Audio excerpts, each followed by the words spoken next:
ಇನ್ನು ಈ ಎಲ್ಲಾ ಬೆಳವಣಿಗೆಗಳ ನಡುವೆ ಪವಿತ್ರ ಗೌಡ ಪುತ್ರಿ ಪೋಸ್ಟ್ ಒಂದನ್ನು ಮಾಡಿದ್ದಾಳೆ. ಇನ್ಸ್ಟಾಗ್ರಾಂನಲ್ಲಿ ಪೋಸ್ಟ್ ಮಾಡಿರುವ ಪವಿತ್ರ ಪುತ್ರಿ ತಾಯಿ ಪವಿತ್ರ ಗೌಡ ನೆನೆದು ಪೋಸ್ಟ್ ಹಾಕಿದ್ದಾಳೆ. ಮಗಳು ಇಬ್ಬರೂ ತಬ್ಬಿಕೊಂಡಿರುವಂತಹ ಫೋಟೋವನ್ನ ಪೋಸ್ಟ್ ಮಾಡಿದ್ದಾಳೆ. ಪರಿಸ್ಥಿತಿ ಏನೇ ಇರಲಿ ನನ್ನ ಸಹಾಯಕ್ಕೆ ಬಂದೇ ಬರುತ್ತಾರೆ. ನಾನು ಕಣ್ಮುಚ್ಚಿಕೊಂಡು ನಂಬಿದ್ದರು ಅದು ನೀನೇ ಅಮ್ಮ. ಹೀಗಾಗಿನೇ ಆಕೆಯನ್ನ ಬೆಸ್ಟ್ ಅಮ್ಮ ಎಂದು ಕರೆಯುವುದು. ಭಾವನಾತ್ಮಕವಾಗಿ ಪವಿತ್ರ ಪುತ್ರಿ ಪೋಸ್ಟ್ ಅನ್ನ ಮಾಡಿರೋದಿದೆ. ಚಾರ್ಜ್ ಶೀಟ್ ಸಲ್ಲಿಕೆಯಾಗಿದೆ. ಪವಿತ್ರ ಗೌಡ ಪ್ರಕರಣದ A1. ಈ ಎಲ್ಲಾ ಬೆಳವಣಿಗೆಗಳ ನಡುವೆ ಪವಿತ್ರ ಗೌಡ ಪುತ್ರಿ ತನ್ನ ತಾಯಿ ಜೊತೆಗಿನ ಫೋಟೋವನ್ನ ಪೋಸ್ಟ್ ಮಾಡಿದ್ದಾಳೆ ಇನ್ಸ್ಟಾಗ್ರಾಂನಲ್ಲಿ.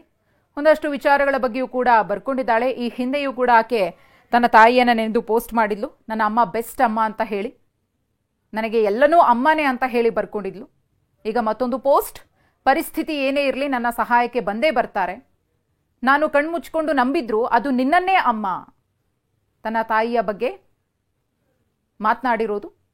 ಹೀಗಾಗಿಯೇ ಆಕೆಯನ್ನ ಬೆಸ್ಟ್ ಅಮ್ಮ ಅಂತ ಕರೆಯೋದು ಅಂತ ಹೇಳಿ ಭಾವನಾತ್ಮಕ ಪೋಸ್ಟ್ ಅನ್ನ ಶೇರ್ ಮಾಡಿದ್ದಾಳೆ.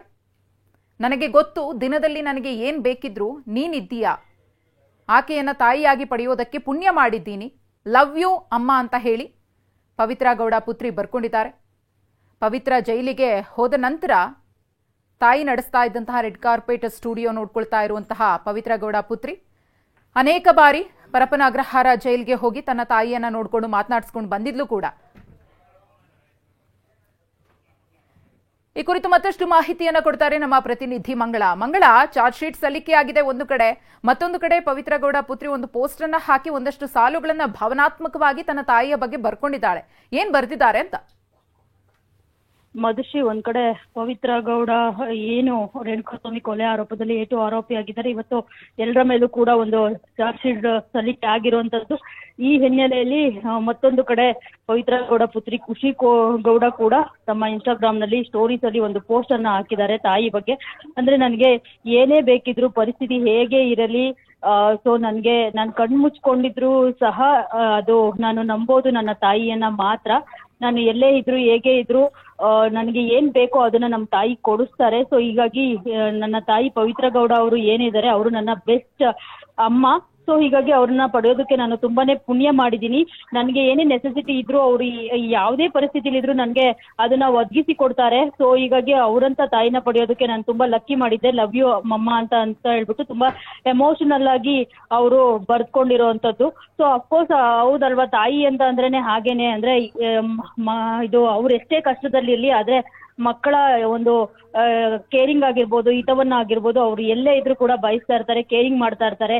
ಸೊ ಜೊತೆಗೆ ಇನ್ನೊಂದೇನು ಅಂತ ಅಂದ್ರೆ ತಾಯಿಯ ಬೆಂಬಲವಾಗಿ ಕೂಡ ಖುಷಿ ಗೌಡ ಅವತ್ತಿನಿಂದ ನಿಂತಿರುವಂತದ್ದು.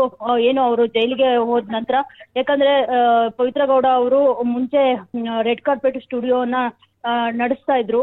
ಸೊ ಆ ಬಿಸ್ನೆಸ್ ನಲ್ಲಿ ತೊಡಗಿಕೊಂಡಿದ್ರು. ತಾಯಿ ಹೋದ ನಂತರ ಖುಷಿ ಗೌಡ ಇನ್ನೂ ಚಿಕ್ಕವಳಾದ್ರೂ ಕೂಡ ರೆಡ್ ಕಾರ್ಪೆಟ್ ಸ್ಟುಡಿಯೋನ ನಡೆಸ್ತಿರುವಂತದ್ದು. ಅಂದ್ರೆ ತಾಯಿ ಯಾವ ರೀತಿ ಆ ಸಂಸ್ಥೆಯನ್ನ ಬಿಸ್ನೆಸ್ ನಡೆಸ್ಕೊಂಡು ಬರ್ತಿದ್ರು, ಅದೇ ರೀತಿ ಖುಷಿ ಗೌಡ ಕೂಡ ನಡೆಸ್ಕೊಂಡು ಬರ್ತಿದ್ದಾರೆ. ಜೊತೆಗೆ ಬಿಸ್ನೆಸ್ ನಿಂತೋಗುತ್ತೆ ಅಂತ ಕೆಲವರು ಸಾಕಷ್ಟು ಜನ ಅನ್ಕೊಂಡಿದ್ರು. ಆದ್ರೆ ಚಿಕ್ಕವಳಾದ್ರೂ ಕೂಡ ಆ ಬಿಸ್ನೆಸ್ ನ ನಡೆಸ್ತಿರುವಂತದ್ದು. ವರಮಹಾಲಕ್ಷ್ಮಿ ಹಬ್ಬಕ್ಕೆ ಮೊನ್ನೆ ಅಷ್ಟೇ ಆಫರ್ ಹಾಕಿದ್ರು.